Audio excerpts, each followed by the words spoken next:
Shalom, kita melanjutkan lagi membaca Alkitab. Sekarang kita sudah sampai Imamat 27, membayar nazar.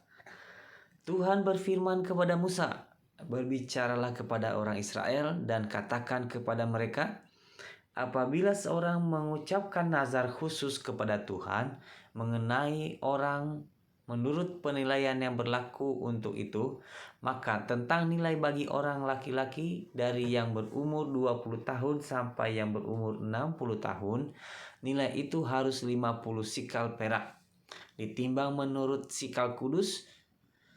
Tetapi jikalau itu seorang perempuan, maka nilai itu harus 30 sikal.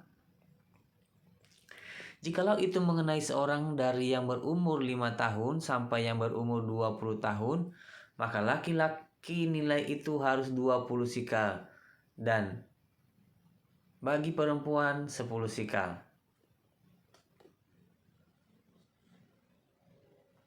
Jikalau itu mengenai seorang dari yang berumur 1 bulan sampai yang berumur 5 tahun, maka bagi laki-laki nilai itu harus 5 sikal perak, dan bagi perempuan 3 sikal perak.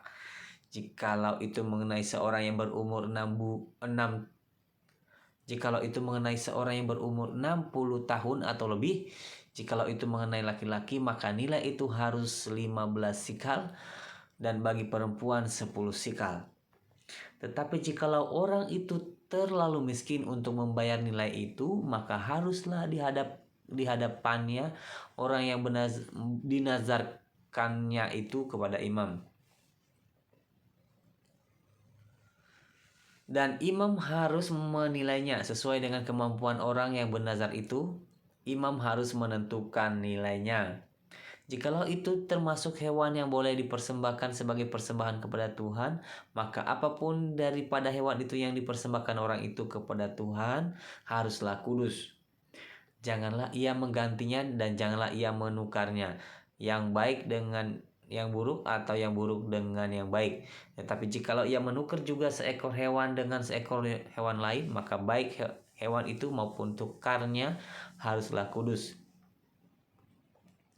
Jikalau itu barang seekor dari antara hewan haram yang tidak boleh dipersembahkan sebagai persembahan kepada Tuhan, maka hewan itu harus dihadapkannya kepada imam. Dan imam harus menetapkan nilainya menurut baik atau buruknya. Dan seperti penilaian imam, demikianlah jadinya.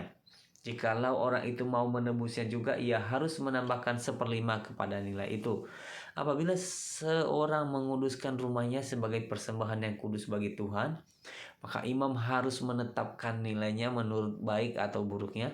Dan seperti nilai yang ditetapkan imam, demikianlah harus dipegang teguh. Tetapi jikalau orang yang menguduskan itu mau menebus rumahnya, maka ia harus menambah harganya dengan 1/5 dari uang nilainya, dan rumah itu menjadi kepunyaannya pula. Jikalau seseorang menguduskan sebagian dari ladang miliknya bagi Tuhan, maka nilainya harus sesuai dengan taburannya, yakni sehomer taburan benih jelai berharga 50 sikal perak. Jikalau ia menguduskan ladangnya mulai dari tahun Yobel, maka nilainya haruslah dipegang teguh. Tetapi jikalau ia menguduskan ladangnya sesudah tahun Yobel, maka imam harus menghitung harganya bagi orang itu sesuai dengan tahun-tahun yang masih tinggal sampai kepada tahun Yobel. Dan harga itu harus dikurangkan dari nilainya.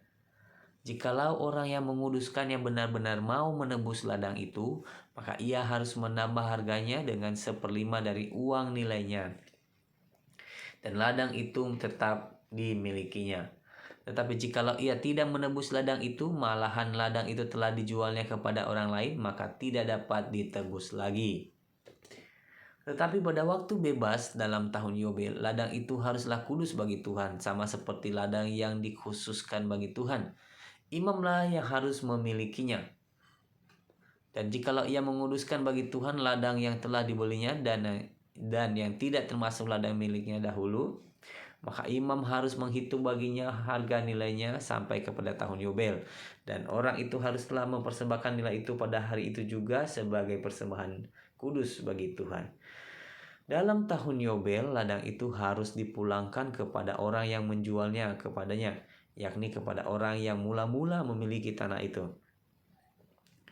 Dan segala nilai harus menurut sikal kudus. Sikal itu harus 20 gerak beratnya. Akan tetapi anak sulung yang sebagai anak menjadi hak Tuhan dari antara hewan, tidak boleh dikuduskan oleh siapapun, baik seekor lembu maupun seekor kambing atau domba, itu milik Tuhan. Tetapi jikalau itu dari antara hewan yang haram, maka haruslah orang menebusnya menurut nilainya dengan menambah 1/5, dan jikalau tidak ditebus, haruslah dijual menurut nilainya. Akan tetapi segala yang sudah dikhususkan oleh seseorang bagi Tuhan dari segala miliknya, baik manusia atau hewan maupun ladang miliknya, tidak boleh dijual dan tidak boleh ditebus, karena segala yang dikhususkan adalah maha kudus bagi Tuhan. Setiap orang yang dikhususkan yang harus ditumpas di antara manusia tidak boleh ditebus.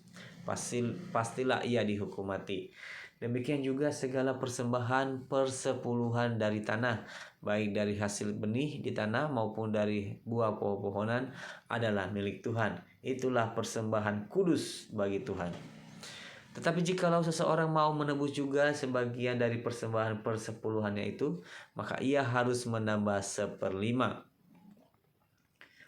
Mengenai segala persembahan persepuluhan dari lembu, sapi, atau kambing domba, maka dari segala yang lewat dari bawah tongkat gembala waktu dihitung, setiap yang ke-10 harus menjadi persembahan kudus bagi Tuhan. Janganlah dipilih-pilih mana yang baik dan mana yang buruk, dan janganlah ditukar. Jikalau orang menukarnya juga, maka baik hewan itu maupun tukarnya haruslah kudus dan tidak boleh ditebus. Itulah perintah-perintah yang diperintahkan Tuhan kepada Musa di Gunung Sinai untuk disampaikan kepada orang Israel. Demikian membaca Imamat 27. Terima kasih, Tuhan Yesus memberkati. Shalom.